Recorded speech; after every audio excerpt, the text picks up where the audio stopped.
Hey everyone, welcome to the Horror Show. I'm Cecil Laird. I'm Fuego here. And we're back with a new review for you guys, a movie that actually just came out last week.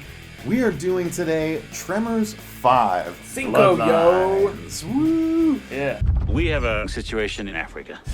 There's been another attack. You've got graboids. Worms sure as hell ain't Mickey Mouse. From Universal Pictures comes the next chapter in the Tremors saga.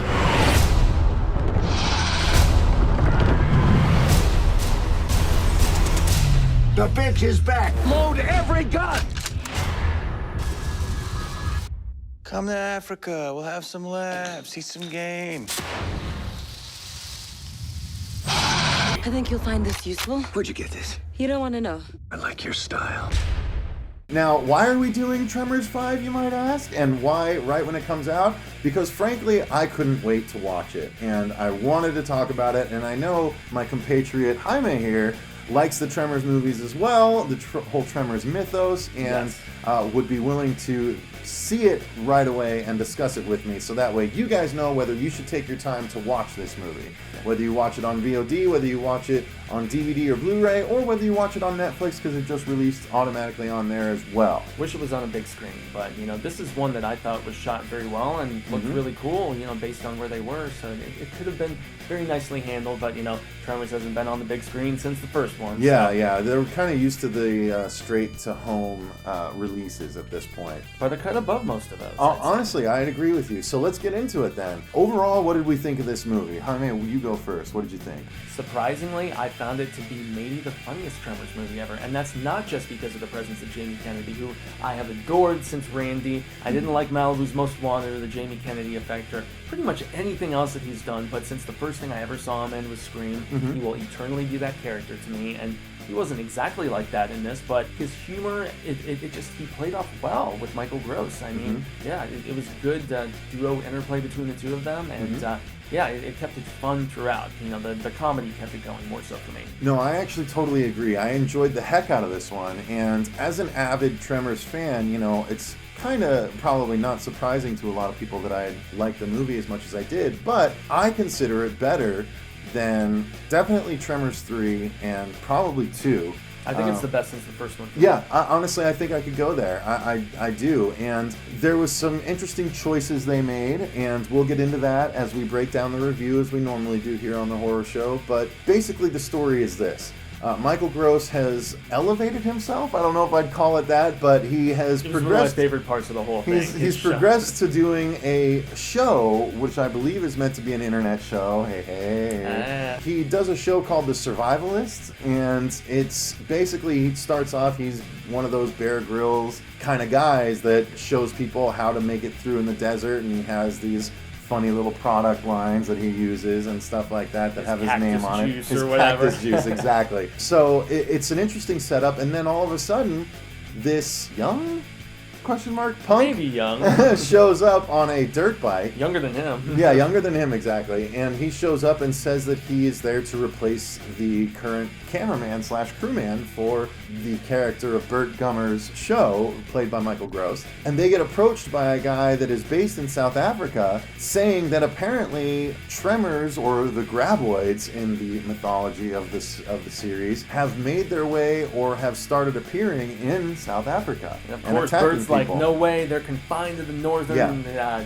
North America, I've kept them here, and so on. But it is kind of naive of him to think that perhaps they wouldn't be in other areas. Yeah, that they would only be exactly in Perfection, Nevada. You know what I mean? And then they basically go to South Africa and do their investigation thing, or Burt does the investigation while Jamie Kennedy's character does the documentation. Yeah, and hits on women and cracks jokes and basically acts like Jamie Kennedy. Exactly. And then they basically have to eliminate the new threat of the graboids and whatever offshoots there might be from said graboids. And there are some twists to the myth. With every single film, they expand upon just kind of the life cycle, I guess, of the graboid, and maybe just certain powers and things that they can do. And this one is no exception. It didn't come till later, right? Right, exactly. Yeah. But apparently, they do explain right up front in the movie that there was the original graboid worm, and then there's the on-foot version, the small version. The ones in number 2 in Mexico, screechers, they're like chomping up their legs exactly. and stuff of that one guy. And then there's the third flying version, which are called ass blasters. you know, There's still not that clever. Yeah, there's that funny bit though where the South African guy realizes he's like, they fly by farting and stuff. It amused the hell out of him. It's pretty funny, yeah. So there was a couple of funny parts, you know, getting to that. The story overall was good. It was enjoyable. The characters weren't necessarily as deep as I normally like in a movie, but, you know, it's Tremors. Yeah, you know, so there was actually a little bit more depth between a few of the characters than I expected. But Bloodline. Exactly. But overall, it just didn't go that deep into anyone. But again, I'm there for the monsters, so I don't really care. Totally. And I mean, the monsters looked. They've gone getting pretty into much, the effects. Pretty much all CGI getting into the effects. I mean, they are. There's no practical anymore, regrettably, but the CGI is pretty stinking good, especially for direct-to-video. I will say, I totally agree with that. Honestly, when they first see the new ass blaster, as it were, the African ass blaster. The African, exactly. That's the point. So because they say everything's bigger. Everything's bigger and leaner, and it adapts to the harsh desert environment in South Africa. So these are bigger, badder versions of the ass blasters. They actually look scary. They don't look like they just have long beaks like pelicans, you know. Or they not look pelicans, a lot more foreboding. That seabird, you know what I mean? Yeah, they look way better, and like you said, it looks like better CG than you normally see in a straight-to-video release. Totally. So I was excited to see that. So not only the ass blaster, but the graboid itself has had a visual upgrade. And it moves a little bit more aggressively down in South Africa. Yeah, which is where the CGI really comes in handy, because with the practical, you probably couldn't show just how these worms were darting out of the ground and chopping people up at certain points in there. You couldn't do those quick hits like you had in the movie. So right, you see it sort of breach the exterior and then dive right back in a number of times, moving more like the sandworms in Beetlejuice than the old Tremors. Dune. Or Dune, there you go. Yeah. Yep, exactly. All that goes to the fact that the effects are good in this one. I enjoyed the effects in Tremors 5. They put the money where it needed to go. Yeah, and I'd say not just even the effects though. The film, it was the best looking Tremors film ever made. Yeah. The cinematography of Africa was great, but I mean the picture was crystal clear. It didn't look like, you know, direct to video, not as color corrected or whatever you would say. It gives it that really sharp, sheen, glossy look. It looked like a theatrical movie to me. Absolutely. Through and through. Absolutely. I totally agree with that. So we've hit on the effects, we've hit on the actual setting of the place, you know, dry, dreary Africa.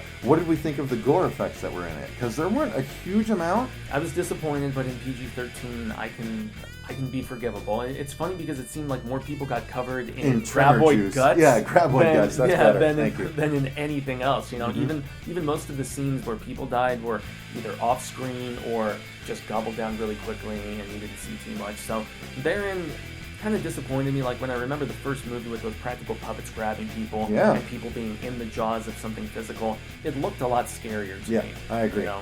I agree. Yeah, when you have to resort to people being pulled out of frame rather than into a practical creature, it's never great. When they're showering in the desert and they're drinking white wine, and when the glasses go down, it's red wine, and you're like, come on, guys, you should have. I don't think that's blood. Yeah. You know, I didn't even notice it. It was white wine up top and red wine down below. Wine when the glasses jeez. Oh, that's a little much. Sorry, guys, you missed that one. Yeah, but otherwise, it was a really overall enjoyable movie. Were there any other standout things to you? Anything in particular that you thought was particularly feo, as we like to say on Infuegotainment? See, if I was going to mention anything feo, like I would, you know, the ugly on Infuegotainment, it would be the fact that Brent Maddock asked to have his name taken away from this picture. Basically, Brent Maddock is the guy who scripted and like co-created the graboid. He was along the entire way throughout the series, all of the film incarnations, including even the number 4, which originally premiered on the Sci-Fi Channel. But he had this story idea back in 2004 with his co-writer, and apparently the studio came in and he was not allowed creative control over the project, and so he asked for his name to be withdrawn. So the actual story basis came from the same guys as all of the other ones, but they weren't there to assist with the finished product. So it makes me wonder how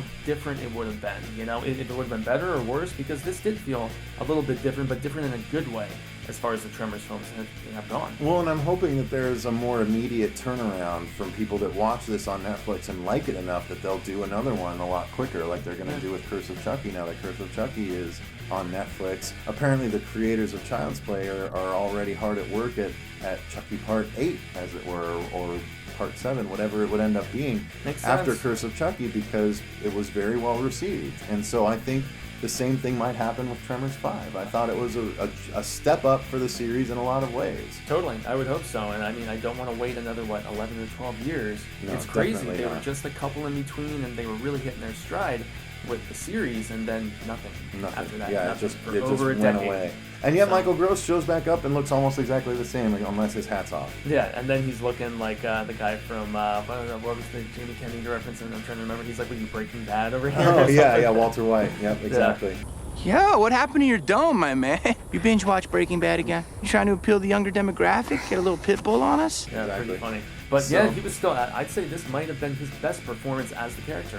Yeah, Seriously. no, for, I for agree. my money. Yeah, he did it. There was an interesting scene where he was suffering from cage. heat stroke. Yeah, which he got to have a little bit of fun. So that was interesting to see Bert in that situation. So yeah, I think Michael Gross did a great job. And honestly, as annoyed as I thought I would be by Jamie Kennedy, he actually didn't bother me nearly as much as I thought he would. It was an overbearing Jamie Kennedy. We have seen that in a few Mm-hmm. films, and I mean, maybe he's decided to reel it in because he's not getting as much work now. Who knows? It would Who make knows? sense. Either but- way, he did a good job, and Michael Gross did a great job, and it was a fun trip back down Tremor Lane. You know what I mean? Recommended, yeah. Back to Perfection. We went to Africa, yo, and it was great. Exactly. Now, there's not a whole lot to spoil, so we're going to just hold off on doing that and just leave this as a regular review for you guys, but Kinda make like sure in you... theaters, Yeah, right? exactly. Since it just got released, it makes sense, you know? So make sure you guys check it out, Tremors 5 Bloodlines, on DVD or Blu-ray or on Netflix, however you want to consume it. Make sure you do, especially if you like the Tremors movies. Give it a run because the creatures look better than they ever have, even though you can tell it's not practical effects. They're still good and still scary as a result. Yeah, and there was that one scene they stole from Jurassic Park that I forgot to mention. There's a couple of those, actually. Yeah, But, but yeah. still a good movie and probably horror show recommended. What would you say? Yeah, I would definitely say so. But thanks very much for watching this review of Tremors 5 Bloodlines. I've been Cecil Laird. Gracias, I've been Jaime Fuego. And remember, stay scared! Ass blast! Oh, God. Please, not this way.